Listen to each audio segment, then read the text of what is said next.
Hey everybody, it's Marcus from jmarcusphotography.com, your online creative lighting teacher. Today, I'm going to do a follow-up to the video that I did last year, I think. Is when I built this studio that I'm in right now. And I spent a ton of money on it. A lot more money than I've ever even seen in person, I think.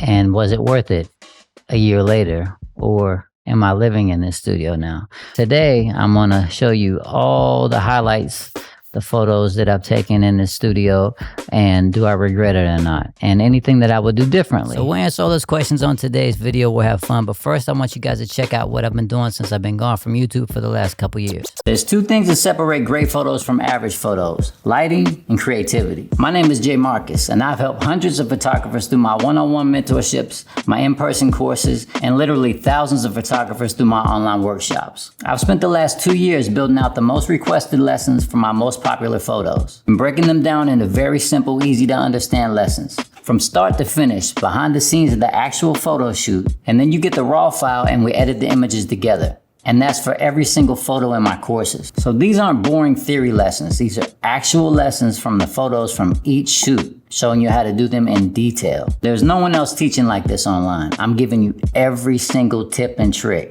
And I'm not using expensive lighting modifiers or expensive lights. So don't just take my word for it. Check out my reviews. I have nothing but 5-star reviews. I'm very good to my customers, and I'm also offering a 30-day money-back guarantee. So for the cost of a couple batteries for your camera, you can invest in yourself and make your images really stand out from the crowd. I hope to see you inside the lesson soon. It's Marcus. I love you guys.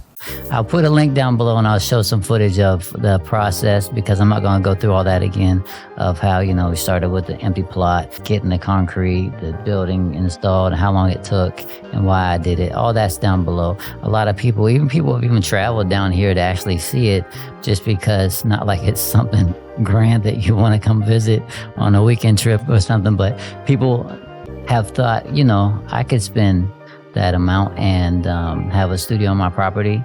And some people, I think, have gone through the process and done the same thing. You have to really see if you can actually do that legally, or just do it illegally. I don't care. But you want to get permits, because they'll come tear your shit down. I promise you that. And then you'll be out of luck, and you won't even have a studio to live in if you need to live in it.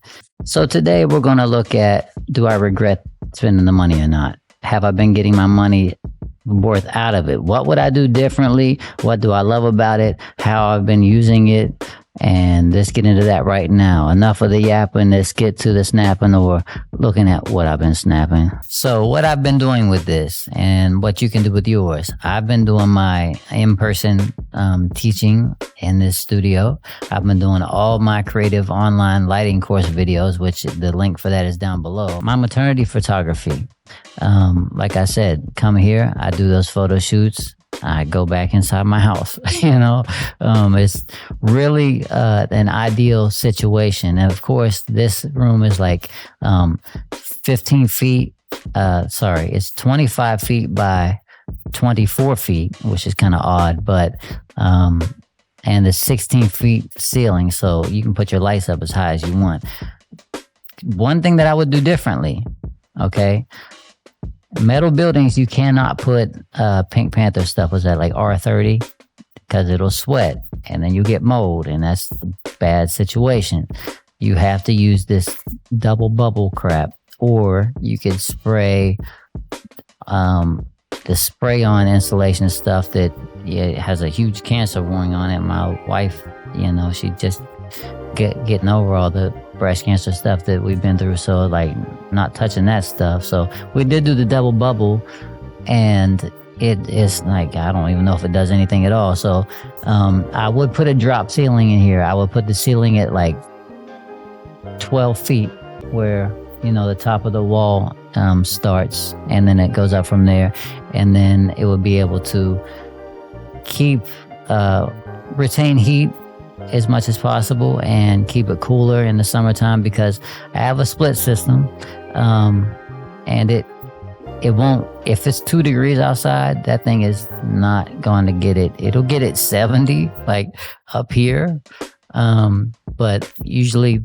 the models and clients, like if I'm shooting maternity, they're barefoot and they're on my concrete, on a canvas or something. It's cold down there. So I have a couple of space heaters that I'll just aim at the person. So it works. I've never had anybody freeze to death in here or anything like that. If I did, then I'd probably have buried them in the woods, and I'd probably delete that part. I'm considering putting a cyc wall in here, even though I don't shoot on white barely ever, but there's a space over there in the corner that I'm not really using as much.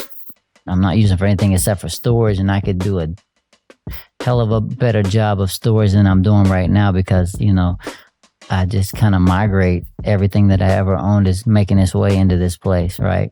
More windows or not? Would I put more windows in here?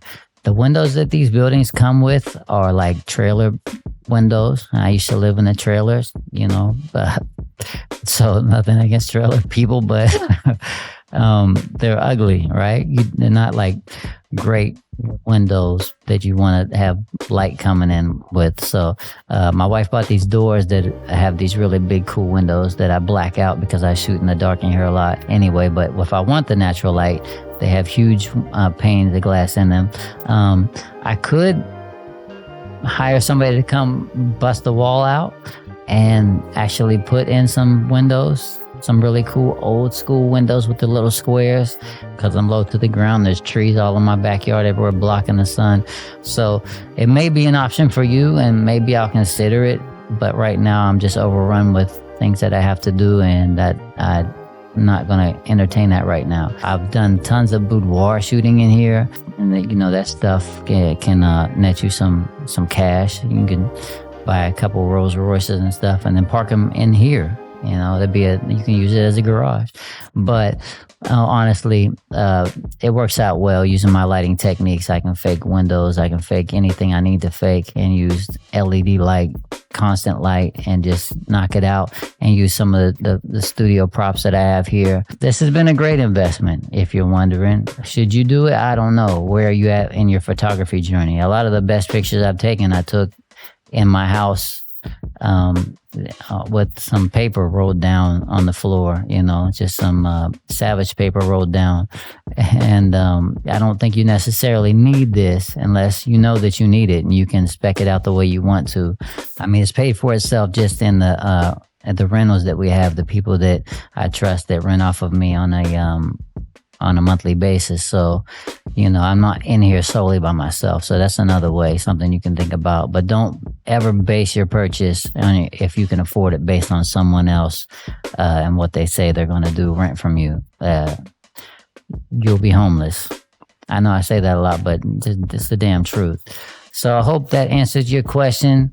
BMF, we're blowing money fast in this studio, and hopefully we'll make some of it back, and the bank won't own this one day and demolish it, and all the incredible photos that I've taken in here will be overrun by the AI algorithm, and they'll be using faces from people that I shoot and backgrounds from here and your photos, all to put us all out of business, and nobody will know how to do anything anymore. That's just the way the world is going. So until next time, you guys, I love my studio space, and I'm about to leave it now and go back inside because this is the 25th video that I recorded today, and I'm losing my mind. Okay, I love you guys. See you later. It's Marcus.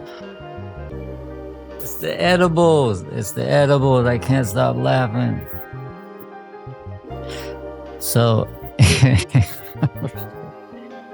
oh, somebody hit me with a Narcan. So in today's video, we're going to actually look at all the shoots. Okay, not all, fucking all. I've been here 20 years down there. So I have a couple space heaters that I'll just aim at the person. So it works. I've never had anybody freeze to death in here or anything like that. If I did, then I'd probably have buried them in the woods, and I'd probably delete that part.